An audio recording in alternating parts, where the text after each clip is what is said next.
que o Mestre Jesus, nosso irmão maior, nosso médico, que realmente é aquele que nos ensinou tudo que sabemos, possa nos dar e nos envolver nesse instante com a sua paz e com a sua luz. Para que nós, pacificados e com mais alcance espiritual, possamos entender bem a lição de hoje. E entendendo-a, possamos colocá-la em prática. O nosso tema de hoje é Lições Espíritas. Por que nós demos esse título ao nosso tema de nosso estudo? Porque todos nós, seres humanos, estamos encarnados nessa grande escola da vida. E aqui, matriculados, precisamos buscar constantemente o aprendizado. E aqui estamos aprendendo a cada instante. Tudo o que sabemos, aprendemos nessa escola da vida. E a doutrina espírita nos traz grandes lições, mas lições valiosíssimas, que nós recebemos e estamos colocando aqui 10 itens para nós refletirmos. Claro que não são todos os itens que a doutrina nos trouxe, mas alguns deles muito importantes. A primeira lição que o Espiritismo nos traz é a imortalidade da alma. Foi a maior e a melhor revelação a todos nós, espíritos imortais. Nós somos eternos. E a nossa caminhada depende só de nós. Pode ser bem curtinha, e nós chegaremos a anos. E pode ser muito longa, dependendo do nosso esforço, desse conhecimento que nós vamos colocar em prática e da nossa condição, da nossa essência. Sendo a alma o princípio inteligente do universo criado por Deus, e alma, quando se fala em alma, é espírito acoplado na matéria.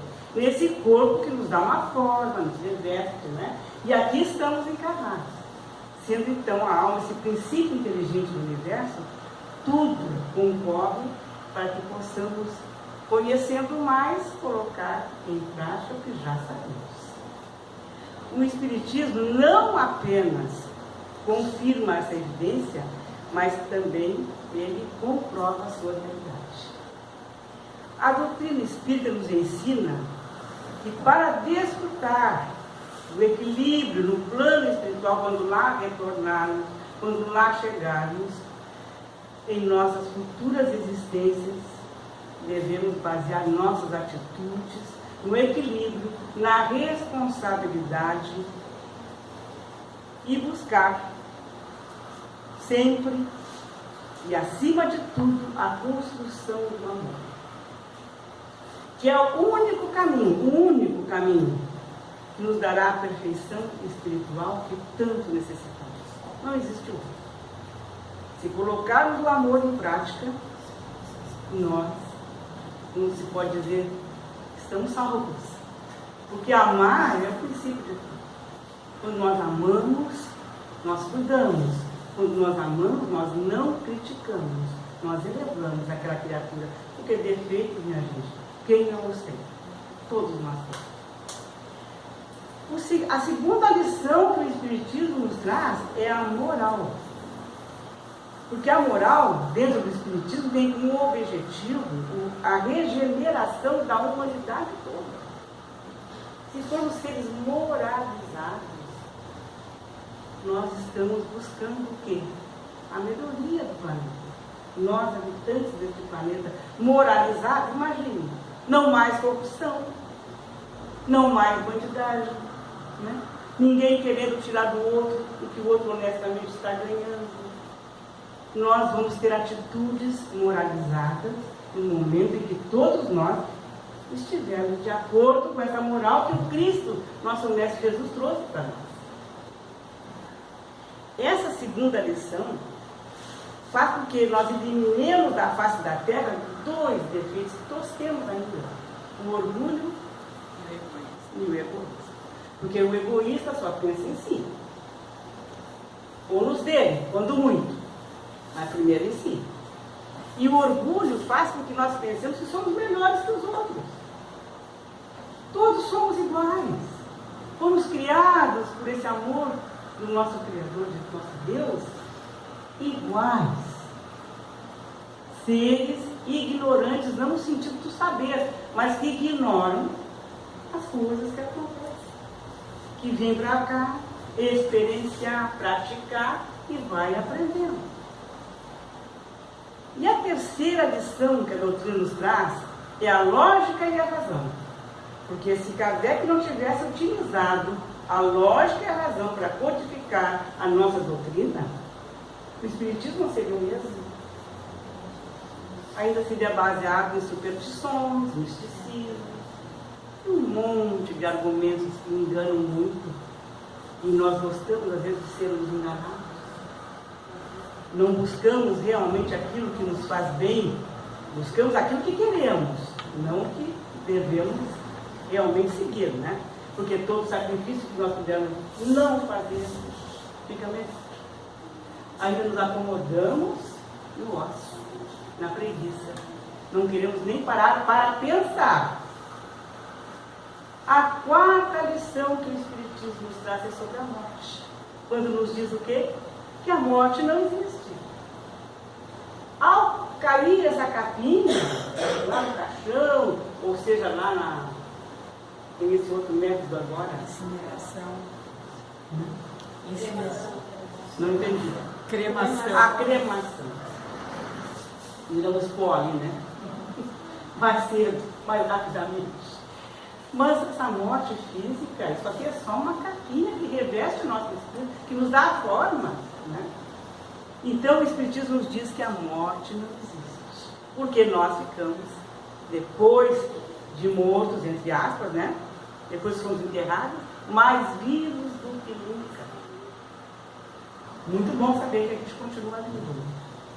Mas, com toda uma bagagem que nós vamos olhar como se fosse um filme na Globoplay. E vamos ver o que fizemos, o que deixamos de fazer, o que temos que realmente, enquanto aqui estamos, fazer para o nosso próprio bem, para a nossa alegria, para a nossa felicidade, para deixarmos que os que estão ao nosso lado aprendam também um pouco mais, dar exemplo daquilo que é bom, não quer dizer intimar e impor. Se estamos dentro do lar com filhos e netos, eles podem se espelhar em nós se estivermos fazendo coisas boas. Agora imagine nós fazendo tudo errado e eles achando que nós estamos certos. Estamos fazendo o que para eles? Projetando uma vida de insucesso, de tristeza, né? Quem sabe até criando um criminoso ao nosso lado. Porque aquelas crianças que tudo ganham, que tudo acham que tem direito porque a mãe e o pai dizem que ele pode. O que ele vai se transformar, minha gente? Fomos nós que demos para ele esse poder. Nós temos alunos nas escolas que acham que tem o direito de bater no professor. Temos vários professores aqui que podem confirmar. Nós temos alunos que acham que eles são os donos do mundo. Eles chegam numa loja, eles chegam num shopping, em qualquer lugar. Eu quero, e o pai para não se incomodar, a mãe também para não entrar numa briga pública. Dá e dá. E quando não puder dar? E quando ele não puder nem comprar? O que ele vai fazer, minha gente? Então, como a morte não existe, existe individualidade, nós somos todos espíritos, hoje na matéria, mas aqui essas são repletas de espíritos que nós não estamos vendo, mas estão junto de nós buscando o aprendizado, porque eles também precisam continuar progredindo. Quando saem daqui inconformados, quando saem daqui tristes, porque deixaram aqui seus amores, seus entes queridos, né? Nós também ficamos aqui saudosos, sofremos, não tanto quanto eles, porque nós aqui nos distraímos muito com a materialidade. Tem uma amiga minha que disse assim: olha, hoje eu vou passear no shopping, estou pensando muito na minha mãe. E lá eu vejo isso, vejo aquilo, compro isso, compro aquilo, e meu pensamento voa. Tem que ter dinheiro para fazer esse tipo de de situação, né? Não precisa pagar um psicólogo, um psiquiatra, mas vai no shopping, traz umas boas sacolas de roupa que nem vai usar. Hoje o Diniz falou para você, nós vendo roupas com etiqueta, gente. A pessoa comprou e nunca usou. Bom para nós. Mas e ela? Né? Abusando das suas finanças ou não? Está perdendo tempo. Então, como a morte não existe, né? É muito difícil para quem perde um ente querido reconhecer, depois de muito tempo, que eles estão ali pertinho dela às vezes. E como é bom saber. Com o conhecimento compreendemos que a morte é o retorno à nossa verdadeira vida, de onde viemos. Somos espíritos eternos, precisamos nos moralizar, e como a morte não existe, aqui estamos de novo, em mais uma oportunidade que esse Pai generoso, misericordioso e justo está dando a todos nós. E não podemos mais perder tempo.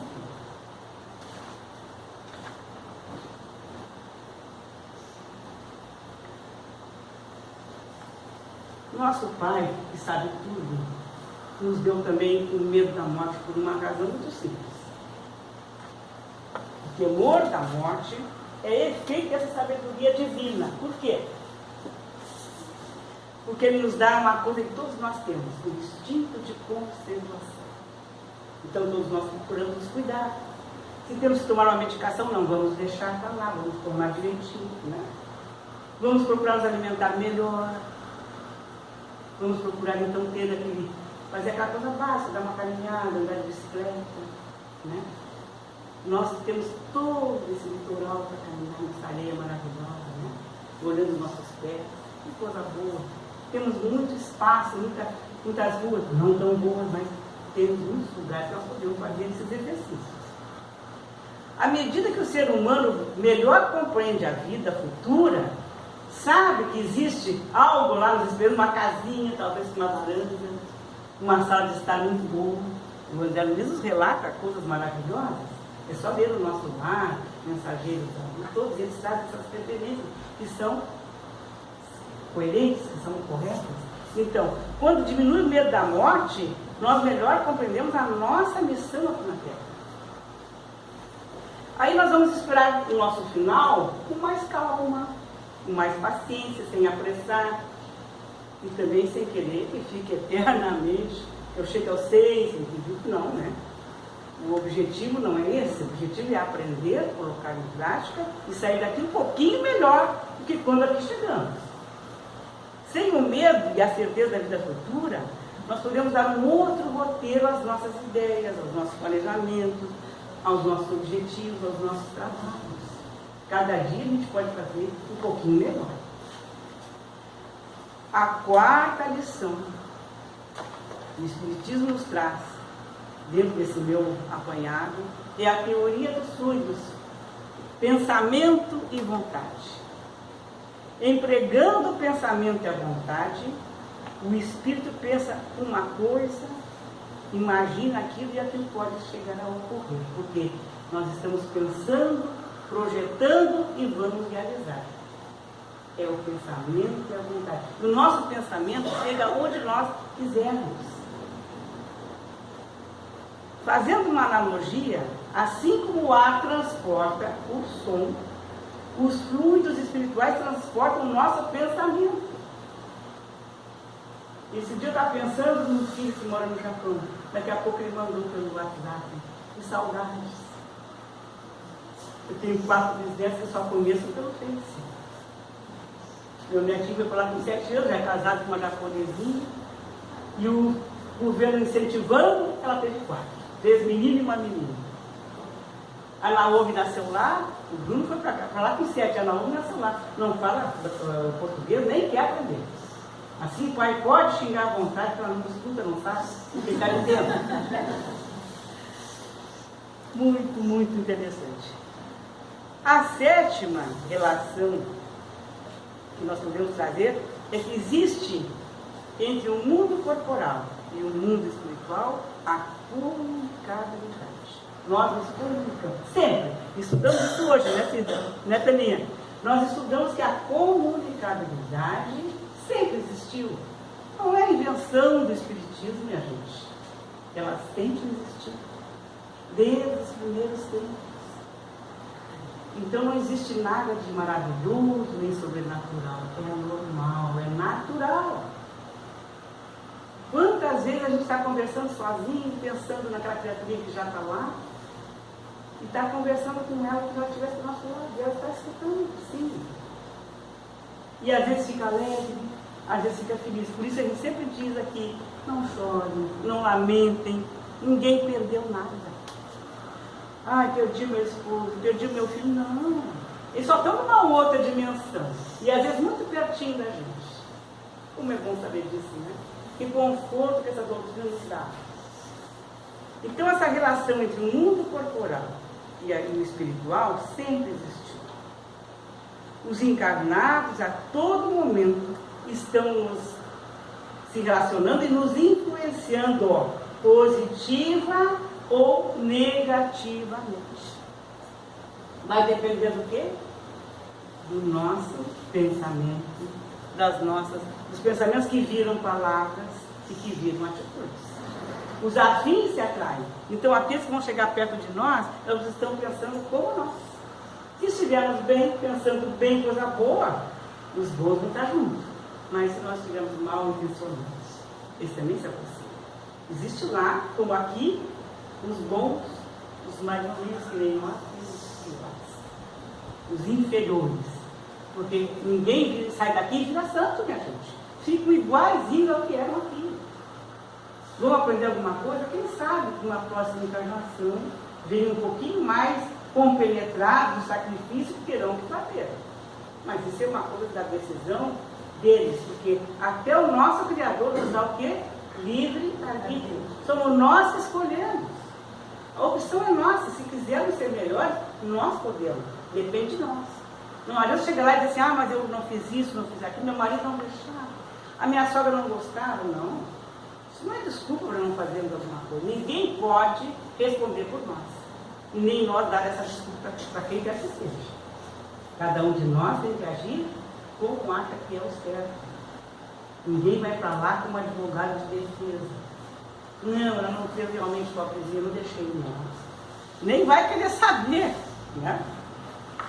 Na questão 459, Kardec pergunta assim para os espíritos superiores: os espíritos influenciam nos nossos pensamentos e atos? E a resposta não deixa dúvida. Muito mais do que imaginais, a tal ponto que são eles que vos dirigem. Então, quando a gente está fazendo umas coisas maravilhosas, a gente acha que é a gente, né? Não. São eles lá nos dando ideias, melhorando aquele nosso projeto, fazendo muito melhor. E digo, mas eu sou muito inteligente, olha como eu tenho isso aqui. Nada disso, minha gente. Vamos ser mais e bem mais humildes. Quando nós achamos uma coisa que nós não encontramos nunca, e na minha idade, no tempo anterior, a gente acha muito pouco. Mas de repente me vem uma ideia, eu acho que está um lugar, chegou até lá. Mas não fui eu. É aquele meu benfeitor amigo que diz, vai lá, está lá, e está lá. Por quê? Porque ele está querendo auxiliar. Porque talvez seja algo que eu precisava realmente, né? Não uma bobagem, né? Então, quando nós somos influenciados por eles a tal ponto que eles nos dirigem, vai depender do quê? Da qualidade dos nossos pensamentos, das intuições que recebemos a todo instante e colocamos em prática, porque eles também respeitam o nosso livre-arbítrio. Eles sugerem, colocam aquela intuição, aquela sugestão, mas somos nós que podemos colocar em prática, ninguém mais, né? Com as intuições que nós temos, às vezes tem muitos que se tornam escritores, outros criam teorias científicas, outros tantos falam sobre o universo de uma forma maravilhosa, outros descobrem a cura de algumas enfermidades, todos eles intuídos pelo nosso plano espiritual, que está repleto de espíritos bons, querendo a nossa evolução. Qual é a intuição que nós iremos acatar? Nós vamos aceitar mesmo. Como nós iremos agir? Que a escolha, então, só depende de nós. Não dá para depois dizer, mas eu segui uma intuição que eu acho que o Espírito me deu, me dei mal. Não. Nós acolhemos a intuição e aceitamos, porque não usamos a razão. Temos que usar a razão. Será que isso aí é o correto? Pode ser um espírito tão inferior quanto nós, que está querendo nos fazer uma brincadeira com a gente. Vamos ver se ela cai da cair. E a gente, às vezes, por falta de humildade, de modéstia, cai justamente naquilo ali. A oitava lição que o Espiritismo nos dá são as obsessões. Ainda comentando sobre essa influência dos espíritos em nossos pensamentos e atos, há as obsessões. E elas só são praticadas, né, gente, por espíritos inferiores como nós. Né? Os bons espíritos nenhum constrangimento nos causam e jamais nos dizem o que fazer. Eles respeitam nossa vida. Aconselham, combatem a influência dos maus, mas se não os escutamos, eles se retiram tranquilamente. Fizeram a parte deles. Como aquela mãe zelosa pelos seus filhos, está sempre dizendo, meu filho, vai por aqui. Aí tem algum desvio que não é muito bom para ti. Ou anda com fulano e com Beltrano, aquele fulano, aquele outro. Não é uma boa companhia. Mas o nosso filho é teimoso, ele vai continuar fazendo aquilo que ele acha que deve.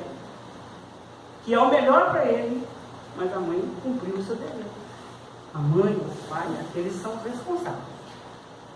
Então, os bons não causam nenhum constrangimento e não nos impõem nada.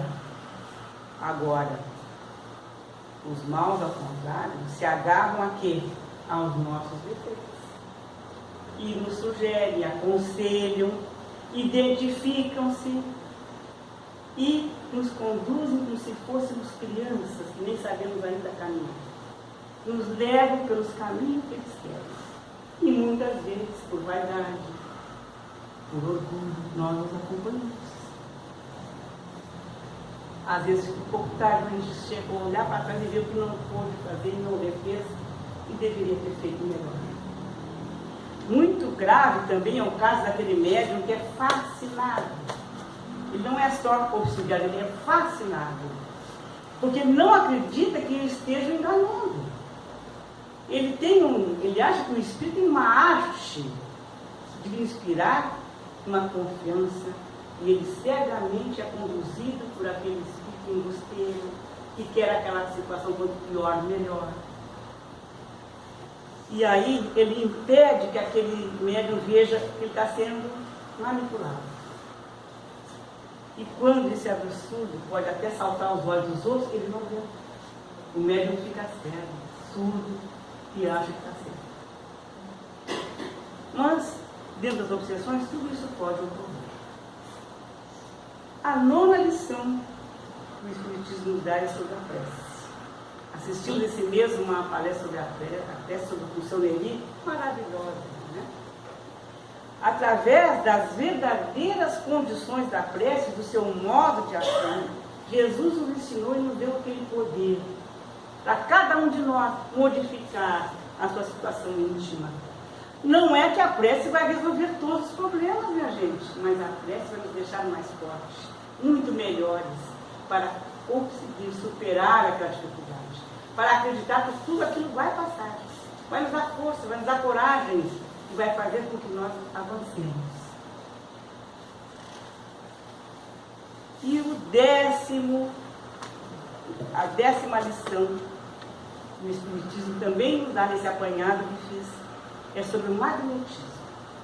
Aquilo que todos nós devemos buscar na casa do Alberto Paz. A doutrina espírita nos diz que o conhecimento dessa magnetização espiritual, que era desconhecida, abre no magnetismo um novo caminho. Que traz um novo processo, traz um novo e poderoso elemento de cura. Kardec foi magnetizador por mais de 30 anos. E ele era então uma autoridade nesse assunto. A experiência dele como magnetizador foi determinante para que ele pudesse entender melhor os fenômenos espíritas e fosse capaz de codificar a nossa doutrina de forma racional, usando a razão. Então, o Espiritismo tem como objetivo a regeneração de todos nós, da humanidade inteira. E é, pois, no seu melhoramento individual que todo espírito sincero, responsável, deve trabalhar, antes de qualquer outra coisa. Afastando-se do orgulho, do egoísmo, busca no exemplo de vida do nosso Mestre Jesus as ferramentas necessárias para que esse objetivo seja alcançado. Nós temos um exemplo, né? Jesus jamais nos enganou. Tudo que ele fez foi perante todos. Só nos fosse exemplo de amor, de paz, de tudo. Por essa razão, que possamos nós todos trabalhar cada dia um pouquinho mais em busca do quê? Do nosso melhoramento, minha gente. E no esclarecimento daqueles que também necessitam. Nós podemos auxiliar todos que estão ao nosso lado, aquele que está no nosso banco na locação. Nesse dia vinha uma senhora chorando.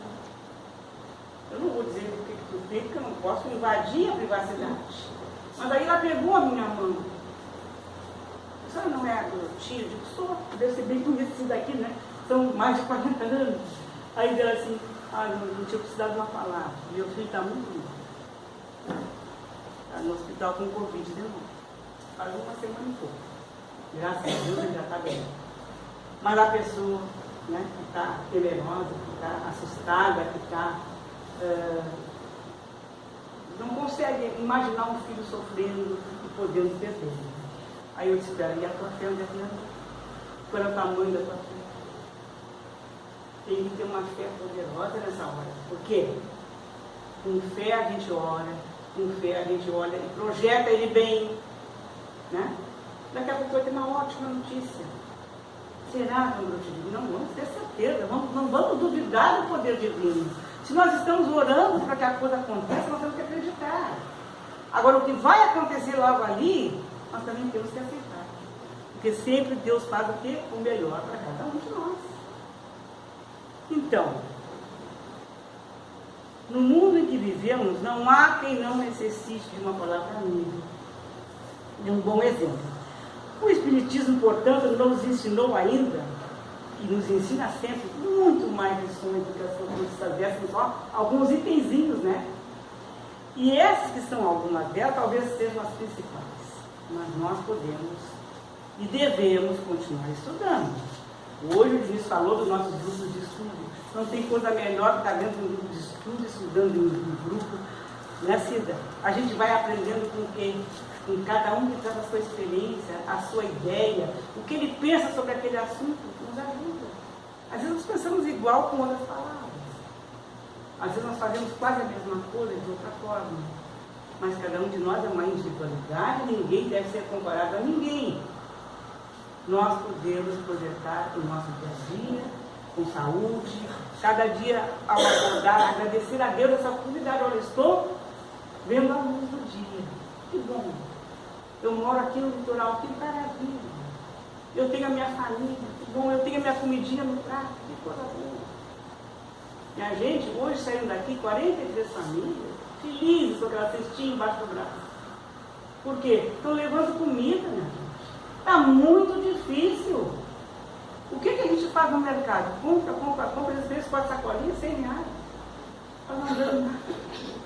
Muitas não podem nem trabalhar porque tem filhinho pequeno. Ele viu hoje, a Janete também, que estava aqui ajudando. Então, muitos nem podem trabalhar, nem sair de casa, né? Porque tem os filhinhos pequenos para criar. O marido está fazendo um biquinho, pegando garrafinha no lixo, para comprar um pãozinho, um leite no final do dia. Nós temos que agradecer, porque eu digo para elas também, temos que agradecer tudo que nós temos. A nossa comidinha, a nossa casa, a nossa caminha. E algumas coisas básicas do nosso corpo físico, eu agradeço até quando eu faço o número 2. Você sabe o que é fazer o número 2, né? Ninguém vai se ofender porque eu estou dizendo, mas eu agradeço a Deus. É importante que o nosso organismo funcione bem, que tenhamos um bom desempenho físico, porque esse corpo tem que ser bem cuidado, ele está abrigando o nosso espírito eterno, imortal, numa experiência que nós necessitamos. E Deus, nosso Pai, nos dê cada vez mais condições de compreender, mas vamos botar na prática, minha gente. E agora, nós vamos pedir lá para o Senhor Juarez apagar aquela luzinha e vamos nos concentrar, nós vamos buscar, compreendendo um pouco mais as lições dessa noite. Vamos nos concentrar, mentalizando aquele rosto doce, aquele olhar amigo do nosso Mestre Jesus, para dizer ao nosso Pai que nos criou a todos e a tudo. Obrigada, Senhor, por aqui estarmos mais uma vez. Obrigada, Pai amigo, por sempre nos darem inúmeras oportunidades e ocasiões de refazermos, de reajustarmos, de sermos um pouquinho melhores a cada dia. O nosso esforço é mínimo, mas Tu tens uma misericórdia infinita. Está sempre nos auxiliar, a nos dar as condições ideais. Muito obrigada, Pai, por tudo. Que as Tuas bênçãos cheguem nos hospitais, onde tantos enfermos se encontram. Nos presídios, onde tantos irmãos equivocados também estão. Mas na casa de cada um desses Teus filhos desse planeta que abençoa, esse planeta que nos acolheu também, levando o ânimo, a coragem, a fé e a esperança. Obrigada, Pai. Que assim seja.